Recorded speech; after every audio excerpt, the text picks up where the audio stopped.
نعرے تحقیق نعرے جی تو یہ بات کر رہا ہوں امام اہل سنت کی کہ امام اہل سنت نے اللہ تعالیٰ رسول چھوڑ دیو. اچھا کوئی امام اہل سنت کی بات کر رہا ہوں کہ جن پہ فتوے ٹھکے ہیں وہ تو یہ کہتے ہیں کہ امام احمد رضا کی اس وجہ سے بخشش ہو. اور آج یہ جیلی شاہ جی ہم سید ہیں. میں نے کہا ایسے سید ہم نے تو کبھی نہیں دیکھے, ایسے اچھی سید ہے جی.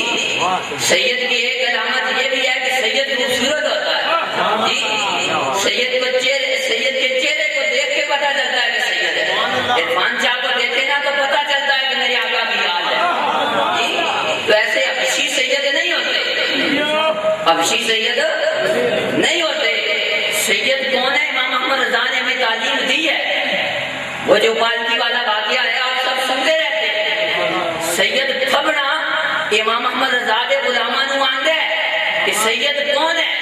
باقی رہی گال سید بڑھنے نہیں دے, ایسا مشکل مسئلہ کوئی نہیں. کشمیر نزدیک ہے کہ جمہوریتیں پیدا ہو جاؤ تو لوگ سید بن جاتے ہیں جی.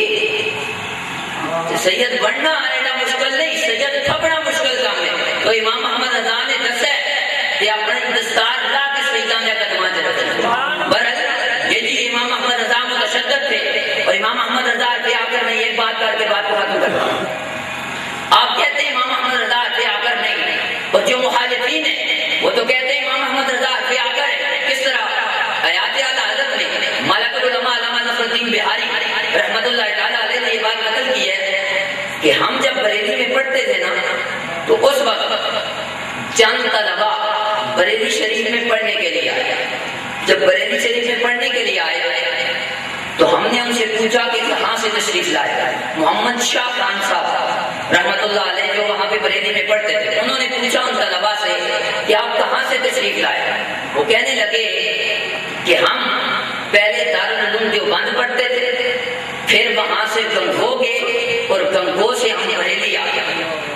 محمد شاہ خان صاحب کہتے ہیں کہ میں نے ان سے پوچھا کہ بھائی مسئلہ یہ ہے کہ طلبا ایک مدرسہ چھوڑ کے دوسرے مدرسہ میں جاتے ہیں تو طلبا کو سما خیرہ کی بیماری ہوتی ہے.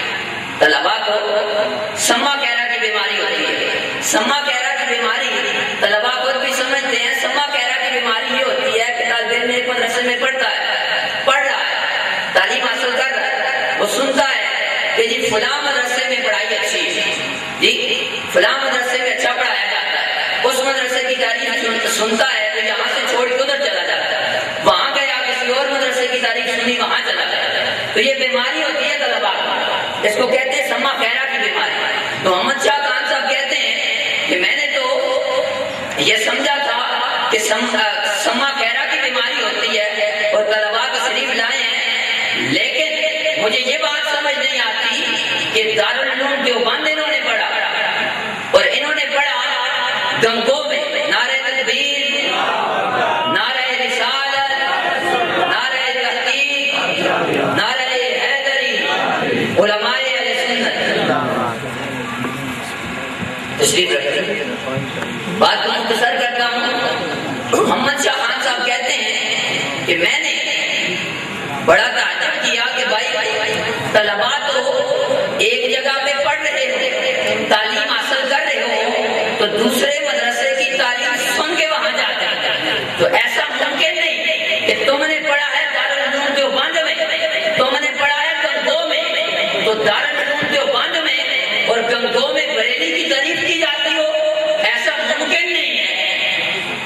محمد شاہ خان صاحب کہتے ہیں کہ جب میں نے یہ بات کہی تو طلبا مجھے کہنے لگے کہ یہ بات آپ کی حق ہے اور وجہ ہے کہ دیوبند اور گنگو میں بریلی کی تعریف نہیں کی جاتی, لیکن وہ جتنا تان کر سکتے ہیں امام احمد رضا کے خلاف بول سکتے ہیں, بولتے ہیں, لیکن آ کے اس بات پہ مجبور ہو جاتے ہیں اور یہ بات کہنے پہ مجبور ہو جاتے ہیں کہ امام احمد رضا قلم کا بادشاہ ہے.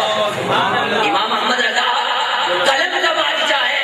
جس موضوع پہ ایک مرتبہ قلم اٹھا دیتا ہے پھر اس میں اضافہ کی گنجائش کرنے کی ضرورت نہیں رہتی, اور جب کسی کے خلاف لکھ دے کسی ماں کے لال کی ضرورت نہیں کہ اس کو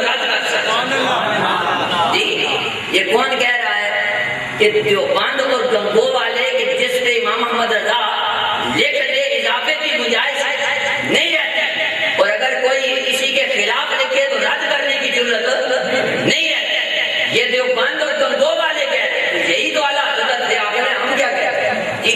جب رد کوئی نہیں کر سکتا امام اہل سنت کا، امام اہل سنت کے لکھے ہوئے میں اضافہ کوئی نہیں کر سکتا، تو یہی تو اعلیٰ حضرت سے آخر ہے. اسی لیے داغ دہلوی نے کہا تھا کہ ملک سخن کی شاہی تم کو رضا مسلم، ملک سخن کی شاہی تم کو رضا مسلم، جس سمت آگے وہ سکے بچھا دیے ہیں. واخر دعوانا الحمدللہ. سبحان اللہ، ماشاء اللہ، سبحان اللہ. میرا ہے نماز پڑھو جی، بھی نماز دو ہوئی جی.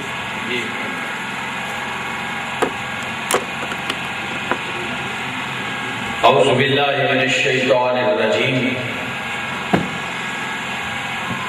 بسم اللہ الرحمن الرحیم. اولئک کتب فی قلوبہم الایمان. سبحان اللہ. صدق اللہ العظیم. درود پاک پڑھیے. الصلاۃ والسلام علیک یا سیدی یا رسول اللہ وعلی آلک یا صحابہ یا حبیب اللہ. سبحان اللہ. تمام خوبیوں، حمدوں، وصفوں، ستائشوں، مدح و ثناء کے لائق میرے رب کی ذات ہے، بے شک. سبحان اللہ. جس نے آسمانوں کو بغیر ستونوں کے قائم فرمایا اور زمین کی بساط ہمارے لیے فرش کی طرح بچی، بے شک، بے شک. سبحان اللہ. اور جس کے حکم سے زمینوں اور آسمانوں کے درمیان بادل لٹکے رہتے ہیں. وتصریف الرياح